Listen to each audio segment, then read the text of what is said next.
Okay. Let me turn these lights on. All right. Take 3. Take 1 was awful. Take 2, I forgot to put the lights on. Take 3 is going to be the best one. I promise you guys. So this week I watched 2 movies. Made it a double feature kind of thing. The reason why I decided to combine both movies together in one single video is because I didn't have much to say about the first film. So I thought I'd just them together. So the first film I watched, Path. Orgazmo. Trey Parker's Orgazmo. So Trey Parker. Who is Trey Parker? Well, he got his start doing trauma films for the legendary Lloyd Kaufman. And Troma is known for being a very crass, disgusting, vile studio. They make B-movies, and they're proud of making B-movies. They're violent, they're gory, they're explicitly sexual. There's a lot of drug references. It's a celebration of 90s punk culture. And that's the environment that Trey Parker and Matt Stone started in. They made Cannibal the musical for that studio. I think it's a very funny movie, but it has a lot of that crass nature to it as well, which makes it even funnier. And then slowly, Trey Parker and Matt Stone creeped into the mainstream with South Park and Team America World Police and the Book of Mormon. And Orgazmo fits into the middle of their career, okay? And I'm going to start with the positives, then move on to the negatives. I was about to just jump into the negatives, but I don't like doing that. I think every movie has a positive. So as a positive, this movie feels very gross. It's kind of a backhanded compliment, but I mean well by it. It feels very 90s. If there's one word I can characterize the 90s film aesthetic with, the word would be slime. It's a very slime movie. And all the characters have like shaggy hair, like long greasy hair, or that fro going on. And it's a very gross looking movie, but I kind of like that as well. And they don't make movies like that anymore. The movie feels very MTV. Other than that, there are some parts that genuinely did make me laugh, but they were very few and far between, unfortunately. And I think the biggest problem with this movie is, like I said before, Trey Parker, Matt Stone started with the trauma films, then moved on to Team America World Police and South Park and etc. And this kind of feels like not South Park and not trauma. It's kind of stuck in between, and it doesn't know what it wants to be. I feel like it doesn't know if it wants to be a mainstream comedy. I don't know if it wants to be like a crass comedy like Trauma does. I don't mind either one. Just pick one, and I feel like it fails at that. And yeah, I don't think Trey Parker, unfortunately, is a good leading man. He's a very effective actor, but I feel like this movie could have benefited from a more charismatic presence. Trey Parker and Matt Stone work best behind the camera. Kind of like Seth MacFarlane, how he tried to do films in front of the camera and it didn't quite work. I feel like both situations, they should just be behind the camera because that's what they work best as. Other than that, that's all I kind of have to say about the movie.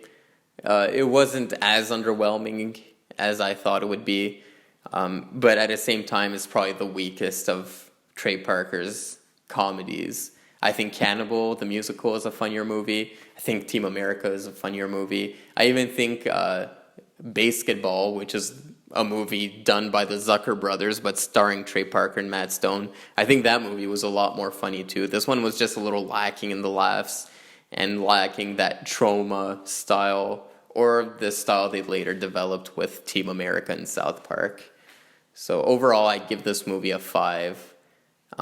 It does the job. You can just play it in the background while like having a good time with your friends with a couple of beers, but I don't see it being anything beyond that. Okay. Second film I watched, Mean Streets by Martin Scorsese. This came out in 1973. The story behind the film is really interesting too. I was reading up on it. So Martin Scorsese at the time had directed Who's That Knocking on My Door? And he also directed Boxcar Bertha for Roger Corman. And some famous director, I forget who, this is going to annoy me. Anyway, some famous director came to Scorsese and said, look, I watched Boxcar Bertha and I know you're capable of doing something better, doing something a bit more personal, doing something a bit more meaningful. And that's exactly what Scorsese decided to do with Mean Streets. So basically, Scorsese just looked out his window, saw what was going on, and reflected upon himself and saw what struggles he himself is struggling with, and decided to make a script revolving around that. And the result is a very interesting movie. It's also interesting to see the inception of what's going to become Scorsese's signature style. Stuff like swooping camera shots, Rolling Stones music, fast-paced dialogue. All those things, while they're minimal in this movie, later bloom into becoming Scorsese's signature style. So I can see this movie being confusing to someone who just watched Goodfellas and goes back to watch Mean Streets, and it's like, this movie feels a bit more subdued than you would expect from the director of Wolf of Wall Street. And that's normal. He's like starting to develop his style. He's taking small baby steps, and that's why the film might be slow to some and might seem slower in the catalog of Scorsese's career. This isn't your Goodfellas or your Casino, even though it's a Scorsese gangster movie. It's a much slower film, and it feels a lot more like a Fellini film or a movie like Bicycle Thieves, which is obviously what Scorsese was inspired by when he makes every one of his films. Fellini is probably his favorite filmmaker. And the reason why I bring up Fellini is because it feels a lot more emotionally driven, a lot more character driven, rather than plot driven. The movie follows Harvey Keitel as he struggles with pleasing his uncle and joining the mafia, while struggling with his own religion and struggling with his friendship with Robert De Niro's character, Johnny Boy, who's a bit more of a outlandish hooligan type. Goes around blowing mailboxes, causing a lot of ruckus in the neighborhood. So it's him struggling with all of these aspects of his life. And you can tell that this is reflective of Scorsese's life at the time as well. The themes of religion especially tend to be reoccurring themes in Scorsese films, whether that be Silence or Last Temptation of Christ. There always seems to be some religious undertones going on. And the problem I have with the movie is looking at it after having watched all of Scorsese's movies. It feels a bit more muted. It feels a bit more subdued. And that's not a problem with the film. It's just my perception of the film.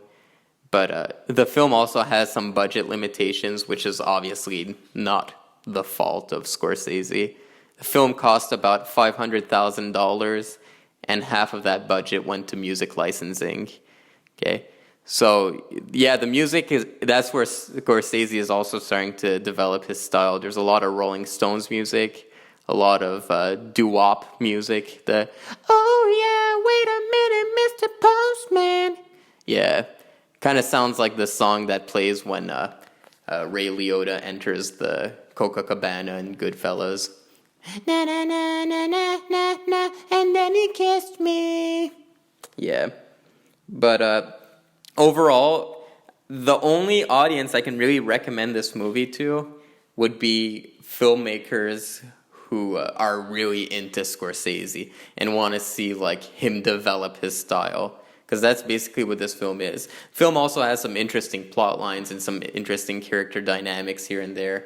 But when you watch it after watching Wolf of Wall Street, Goodfellas, Casino, obviously it's going to fail in comparison due to those budget limitations and due to the fact that it is Scorsese's sophomore attempt. The way I like to describe this movie is that this isn't Martin Scorsese's first film, but it's the first Martin Scorsese film. So he has done Boxcar Bertha, and he had done Who's That Knocking on My Door previously. But this is the first truly Martin Scorsese film. And that said, it's definitely not the strongest film in his filmography. But I would recommend it to anyone who's a fan of his style and a fan of his. I'm going to give the movie a 6, maybe a 7. That's not to undermine the great Martin Scorsese, of course. Just like I said, it's a sophomore attempt. A very good sophomore attempt. But there's definitely better in his filmography. And that just shows how much he grew as a filmmaker, too. And he's still making relevant movies nowadays. When you think about it, Martin Scorsese made a masterpiece in every decade of his career. He made a masterpiece with Taxi Driver in the 70s. He made a masterpiece with Raging Bull in the 80s. He made a masterpiece with Goodfellas in the 90s. In the 2000s, he made a masterpiece with The Departed. And then in the 2010s, he made another masterpiece with Wolf of Wall Street and Irishman, arguably. So, he's an amazing filmmaker, definitely. I don't think anyone thinks otherwise. And if they do, I'll break their legs! Yeah, that's my Joe Pesci impression. Oh boy!